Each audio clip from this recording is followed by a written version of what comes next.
Hi, and welcome to Let's Talk with Robert Asencio, yours truly. Today, we want to focus on Afghanistan. So, the U.S., after 20 years of fighting a war in the Middle East, finally left Afghanistan. And I wanted to bring to light who are the people that helped the U.S. government and the troops while they were in Afghanistan, helped us fight that war. And as we left the country.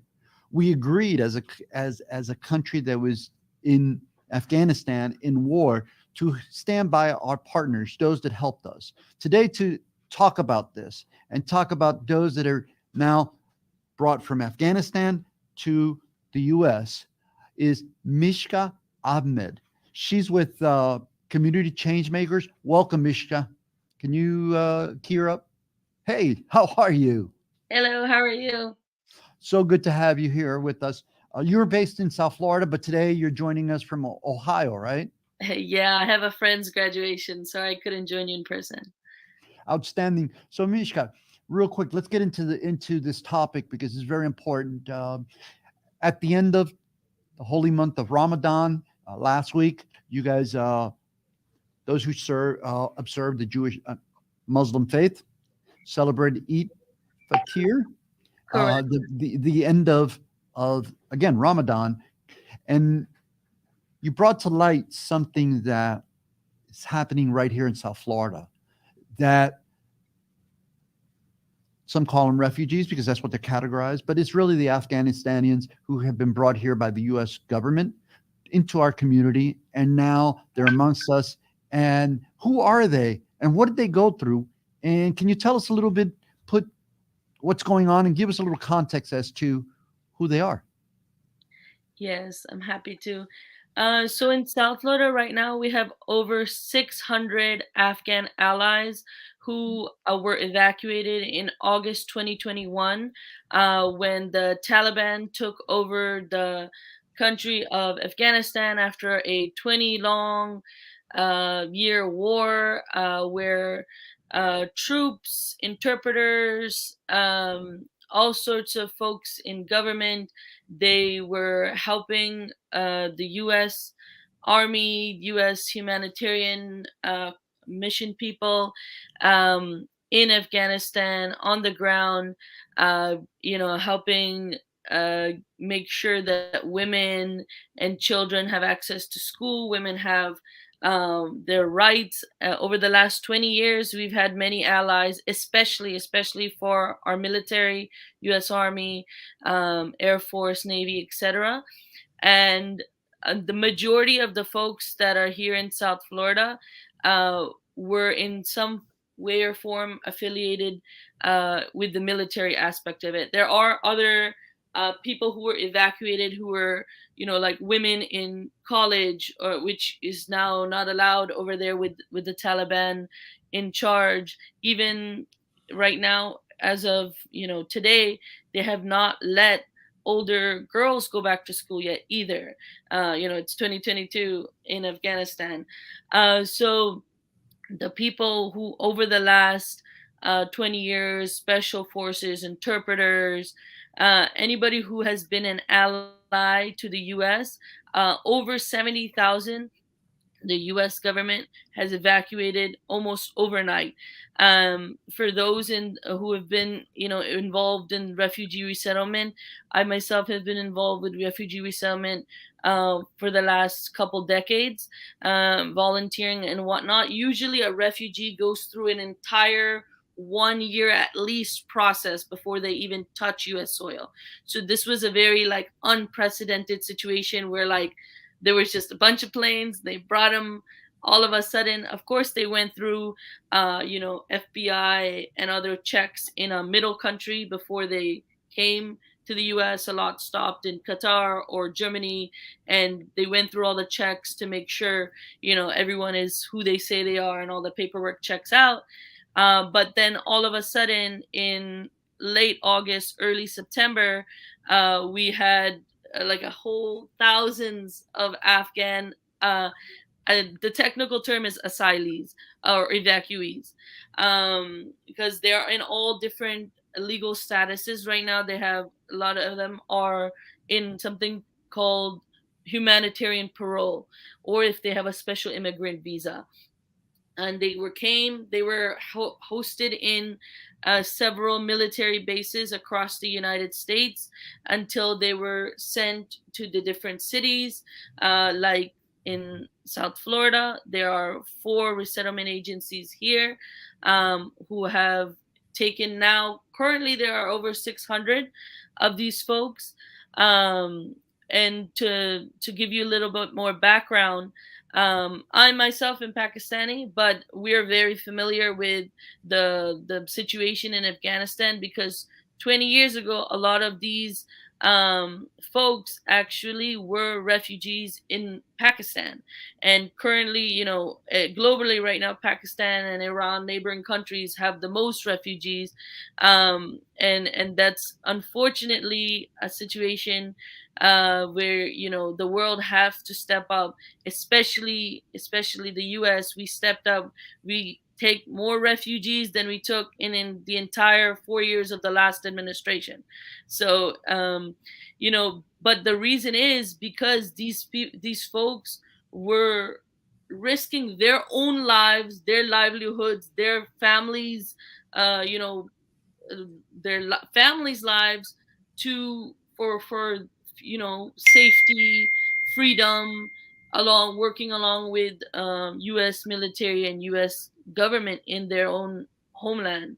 So, Mishka, let me interrupt you here, but it's, let's, for better context and better understanding, we always hear about the Taliban, and they have been brutal and they have brutalized, and they have restricted freedoms.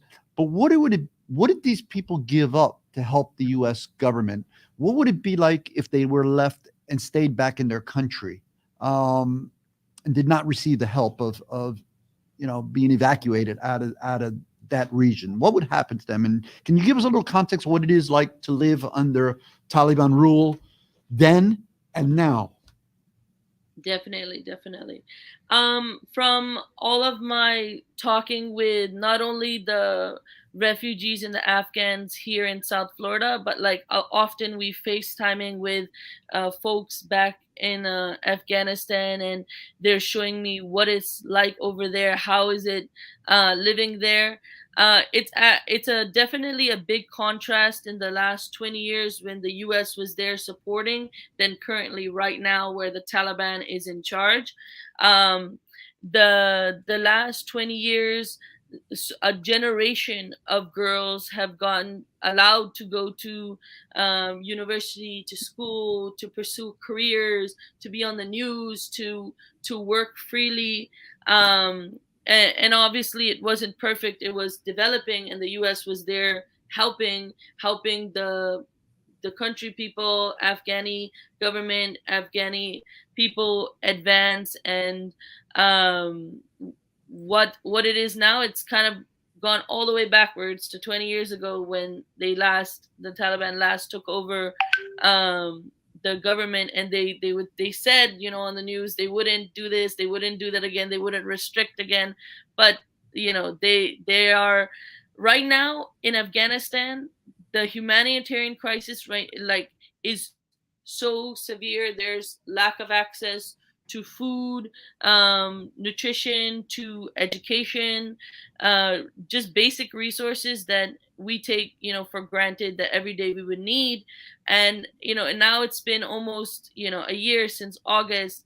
It's no longer so much in the headlines. So even funding with big humanitarian organizations, global organizations that were stepped up in the beginning to make sure people had food, water, shelter, safety. There, the funding dries out eventually.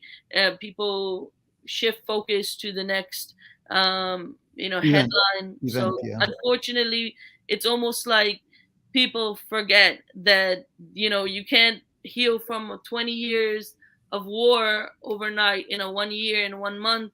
They're suffering right now, and these families, um, they not everybody could get out, even folk family members of people who were immediate allies, because they were being blocked. The day that a lot of the Afghans, described like the day that it fell in the August 15, 2021, like all hell broke loose. Everything was crazy. There was Taliban blocking the airport. They were not letting them leave, and it was almost like they were hunting down names. They were looking for people who were helping, who were wearing the same uniform with US Army, who were interpreting for them, helping. If you help the US in any way, you were being hunted down, and your family would be at risk. That's why they had to leave. Refugees aren't like regular immigrants who move to build a better life like most of our families are here. They had to go because they had no other choice. They would be killed, or they had to flee. So basically, they have risked everything to help the U.S. government while we were in country, right? Um, let's talk about some of these people who are here now, the evacuees. Uh, they have education, a lot of them were business owners. It's not just the poor, right? The people who did not have skills to offer any society. We have, can you talk a little bit about who's here?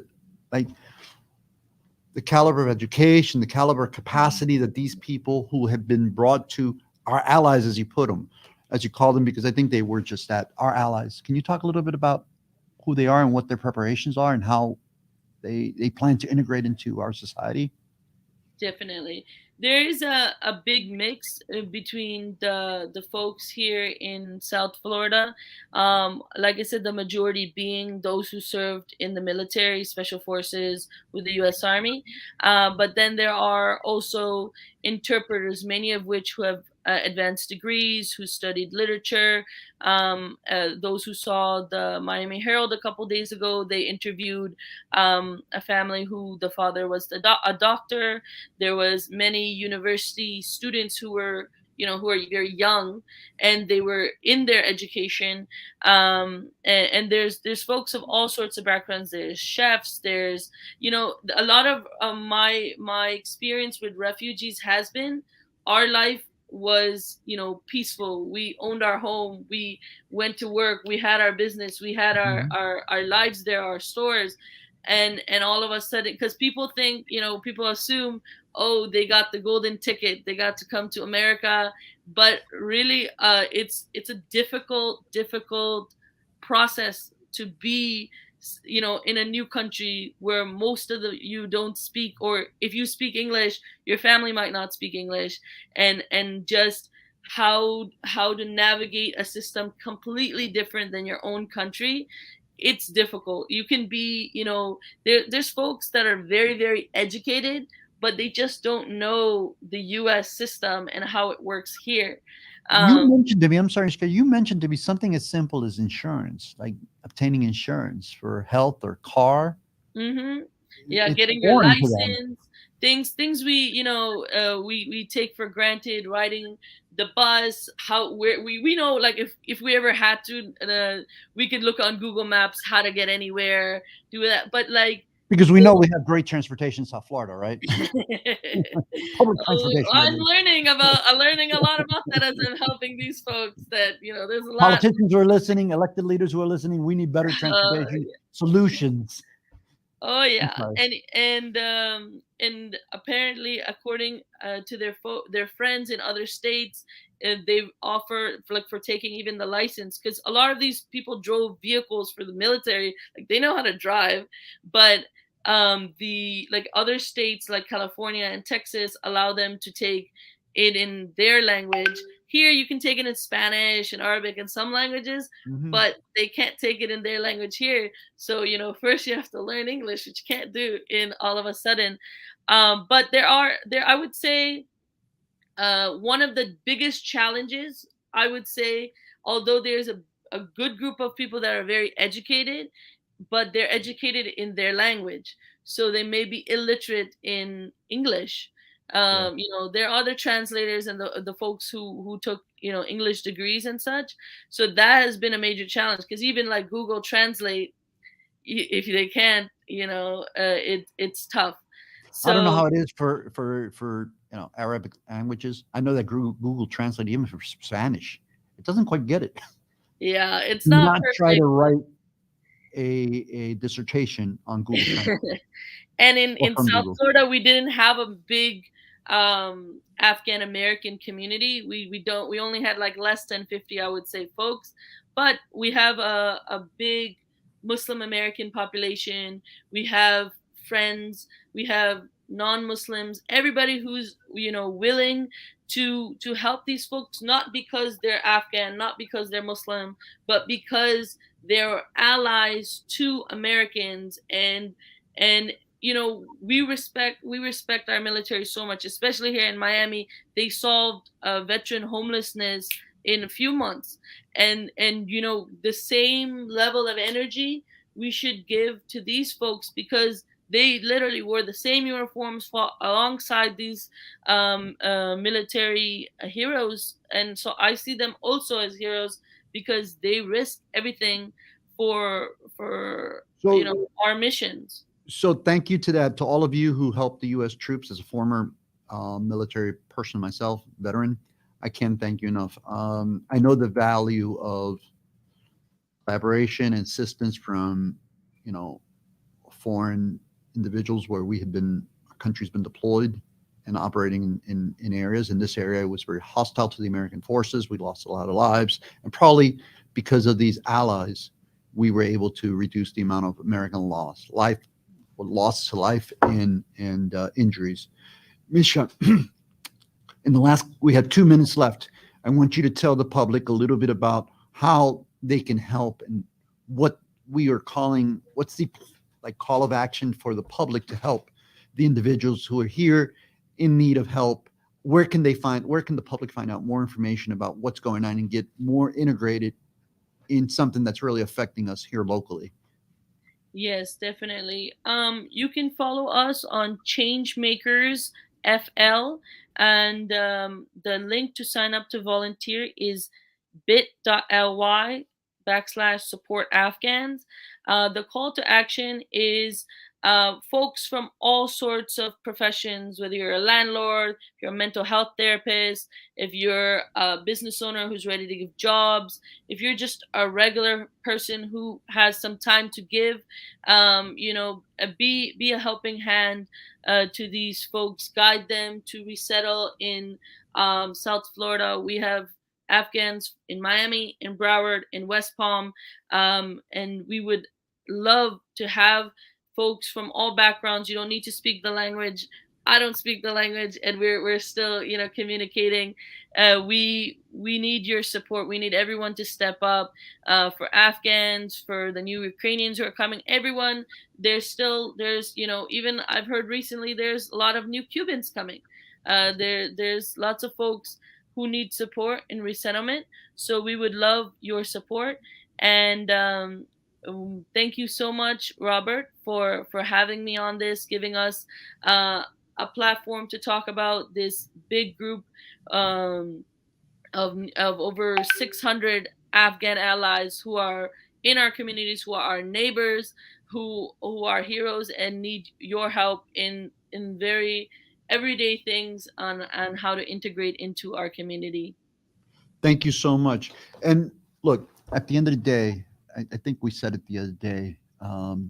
Who are we if we're not helping our neighbors? But more importantly, those who were allies and were instrumental to keeping our forces alive and in good health, away from what was constant danger.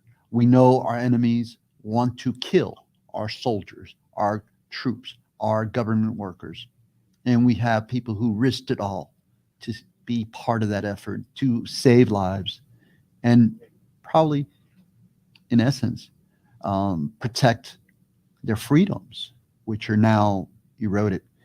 Uh, I ask everyone to please consider logging to communitychangersfl.com to see what they're about. These people who are here, the evacuees, uh, our allies, are in need of help. They need jobs. They need just an open door. They're not asking for handouts. They don't want you to do give them anything other than the opportunity that we all seek to have. On that note, Mishka, we look forward to having you in the near future again. This has been Robert Asencio. To the Millers, Michael Grant Miller, Community News Team, our production team, Elian, Gerald in the background. Thank you so much. To you, the public, we can't thank you enough. Look forward to joining us. Please subscribe to this channel. Please like the video and share, share, share. We need to get these stories out. Mishka, until we see you next time, talk to you. Bye. Don't hang up yet.